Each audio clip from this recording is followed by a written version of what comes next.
పిత పుత్ర పవిత్ర ఆత్మ నామమున ఆమీన్. ప్రియ స్నేహితులారా, మీ అందరికీ దేవుని యొక్క ఆశీస్సులని తెలియజేస్తూ అక్టోబర్ నెల మరియు మాత పూజిత మాసం 19వ రోజున మనం ఘనంగా జరుపుకుంటూ ఉండగా ఉపకారి జపమాల మాత మా కొరకు ప్రార్థించండి అని ఈ యొక్క వాక్యం మరి తల్లి గురించి ధ్యానించుదాం. ప్రభువు శిష్యులందరి కాళ్ళు కడిగిన పిమ్మట, మీరు నన్ను బోధకుడనియు ప్రభు అనియు పిలుచున్నారు. మీరు అట్లు పిలచుట సముచితమే. ఏలైనా నేను మీ బోధకుడను ప్రభువుడనై ఉన్నాను. అట్టి నేను మీ పాదములు కడిగినట్లు మీరు కూడా ఒకరి పాదములు మరి ఒకరు కడుగవలేను. నేను చేసినట్లు మీరు చేయవలేనని మీకు ఒక ఆదర్శమునిచ్చితిని. యోహాను సువార్త 13వ అధ్యాయం 12వ వచనం నుండి 15వ వచనం వరకు. మీలో ఎవడైనా గొప్పవాడు కాదలచిన అతడు పరిచారకుడై ఉండవలేను. మీలో ముఖ్యుడై ఉండదలచిన వాడు సేవకుడై ఉండవలేను.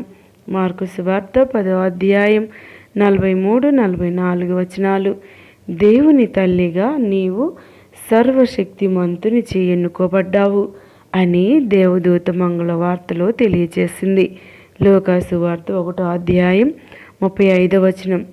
ఇంత మహోన్నతమైన స్థితి మరియమాత పరమైనప్పుడు కూడా ఏ సందర్భంలోనూ ఆమె గర్వపడినట్లు కానీ అందరూ ఆమెకు సేవ చేయాలని ఎదురు చూసినట్లు కానీ కనిపించలేదు. పైగా అత్యంత వినయశీలుగా సేవకురాలిగా తగ్గించుకొని దూరపు చుట్టమైన ఎలిజబెత్తు అవసరాన్ని గ్రహించి ఆమెకు సేవ చేయటానికి త్వరితముగా ప్రయాణమై వెళ్ళింది. ఆమె సేవ చేయడంలో కూడా ఎంతో ఉత్సాహాన్ని, తొందరపాటును ప్రదర్శించింది. ఈ విధంగా చూసినప్పుడు మరియమాత వినయ విధేయతలకు రూపాన్నిచ్చిన సుగుణాల రాశి మనకు దర్శనమిస్తుంది. పవిత్ర గ్రంథంలో వినయ విధేయతలకు మించిన సుగుణము మరొకటి లేదు. అవిధేయత గర్వపాప కారణమైతే వినయ విధేయతలు రక్షణకు దారితీశాయి. క్రీస్తుని విధేయతే కదా మనందరి రక్షణం.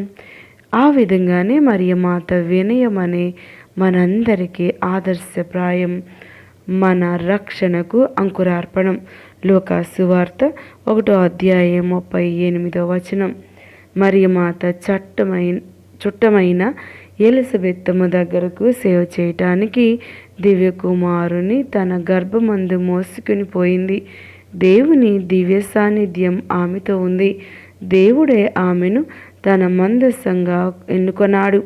అందుకే మరియమాతను మన తల్లి అయిన శ్రీసభ దేవుని వాగ్దానం యొక్క మందస్సముగా పిలుస్తూ ఉన్నారు.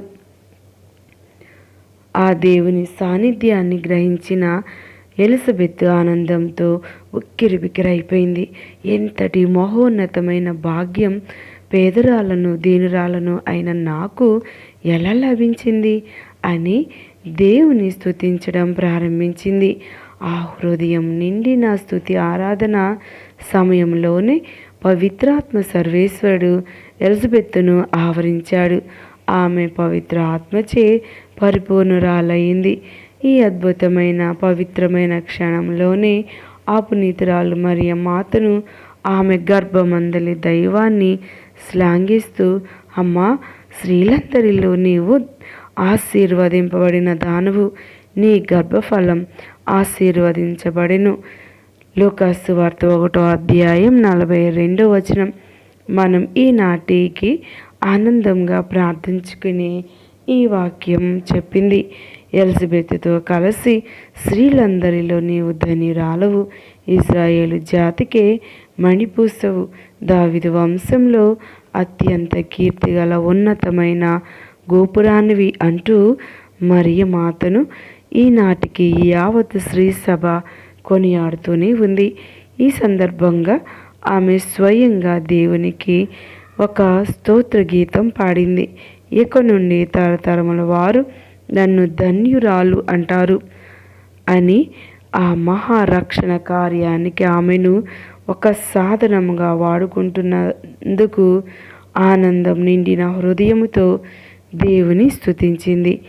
పూర్వం గుడ్డ గుడారంలో పదిలపరచబడ్డ దేవుని ఆజ్ఞలతో కూడిన 2 పలకలు దేవుని సాన్నిధ్యానికి నిదర్శనంగా నిలిచాయి.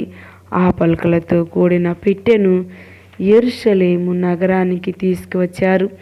దావీదు రాజు దేవుడు తన జీవితంలో చేసిన మహాకార్యములకు గాను ఆనందముతో, కృతజ్ఞత భావంతో దైవ సాన్నిధ్యాన్ని సూచించే ఆ పెట్టె చుట్టూ నాట్యం చేసి ప్రభు నాకు వందనాలు స్తోత్రాలు చెల్లించాడు. సామెల్ 2వ గ్రంథం 6వ అధ్యాయం 14వ వచనం. అదే రీతిగా మరియ మాత దేవుని సాన్నిధ్యాన్ని సూచిస్తుంది. ఆమె ఎలిజబెత్తుని ఇంట ప్రవేశించగా ఆనందంతో బాలుడైన యోహాను తల్లి గర్భమందే గంతులు వేశాడు. ఈ రీతిగా దైవ సాన్నిధ్యాన్ని సూచించాడు. ఈ రీతిగానే పవిత్రాత్మ ప్రేరణ పొందిన ప్రతి వ్యక్తి మరియ మాత దేవుని సాన్నిధ్యానికి సూచిక అని ఎలిజబెత్తులా ఒప్పుకోవాలి. యోహానులా ఆనందించాలి. ఆ ప్రేరణ లేనివాడు మరియ మాతను గౌరవించడని గ్రహించాలి. విశ్వసించిన నీవు ఎంత ధన్యురాలవు అని ఎలిజబెత్ మరియ మాతను పొగడింది. లూకాసు సువార్త 1వ అధ్యాయం 45వ వచనం. మన ధన్యత కూడా దేవుని విశ్వసించడంలోనే ఉంది. మన జీవితం ఊహించినట్లు ఉన్నా లేకున్నా మనం మాత్రం దేవుని అపారమైన ప్రేమను, కృపను నమ్మాలి. ఆయనకు అసాధ్యమైనది లేదని గ్రహించాలి. ఆయన మీదనే భారం వేసి ముందుకు సాగాలి. అంతా మంచి చేయగల దేవుడు, మంచి మాత్రమే తెలిసిన దేవుడు చూసుకుంటాడని ధైర్యముతో ముందుకు సాగాలి.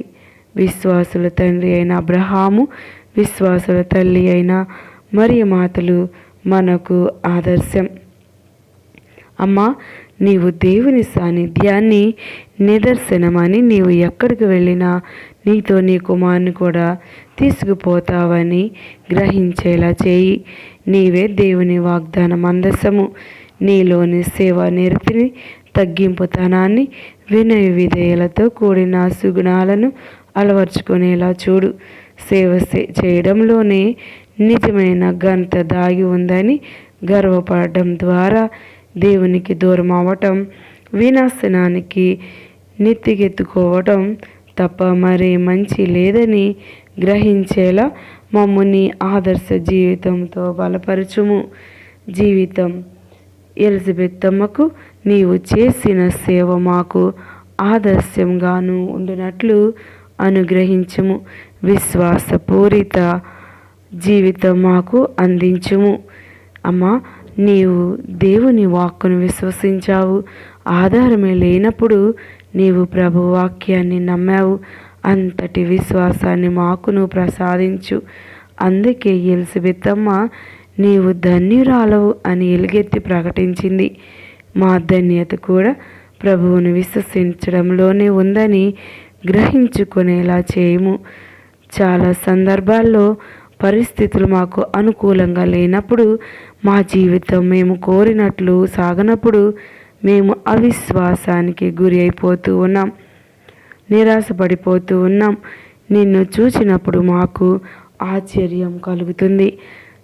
నమ్మశక్యం కాని రీతిలో దేవుడు నీకు మంగళవార్తను అందిస్తే అంతటిని విశ్వసించి దేవుని చిత్తానికి నిన్ను నీవు సమర్పించుకున్నావు. అలాంటి నమ్మశక్యం కాని స్థితిలో కూడా ఆయన కరుణపై ఆధారపడే దొడ్డ లక్షణాన్ని మాకు నేర్పించుము. దేవుడు చేసిన మేలులకై ఆయనను కీర్తిస్తూ జీవించే కృతజ్ఞతాపూరిత జీవితాన్ని మాకు అనుగ్రహించుము. దయగల తల్లి, ఉపకారి జపమాల మాత మా కోసం ప్రార్థించమని పదే పదే అడిగి వేడుకుంటూ ఉన్నాం. మేము జపమాలను జపించిన సమయంలో దేవుని యొక్క దైవ కార్యాలను, దేవుని యొక్క జీవిత పరమార్థాన్ని మేము ధ్యానిస్తూ ఉన్నాం అనేటువంటి జ్ఞానమును, బుద్ధిని మాకు దయచేయము. మరి జపమాల పట్ల అనేక మంది ప్రజలకు ఉన్నటువంటి అపోహలను తీసివేయమని ప్రత్యేకంగా వేడుకుంటూ ఉన్నాం. జపమాల అనగా జపించడం, దేవుని యొక్క జీవితాన్ని ఘట్టాలను భక్తి శ్రద్ధలతో జపిస్తున్నామని పరమానందాన్ని మాకందరికీ దయచేయమని, ఉపకారి జపమాల మాతగా మాకు ఉపకారాన్ని చేయమని ఈ ప్రార్థన మనాథుడైన యేసుక్రీస్తు ద్వారా అడిగి వేడుకొంచున్నాం తండ్రి. ఆమేన్. పిత పుత్ర పవిత్ర ఆత్మ నామమున ఆమేన్.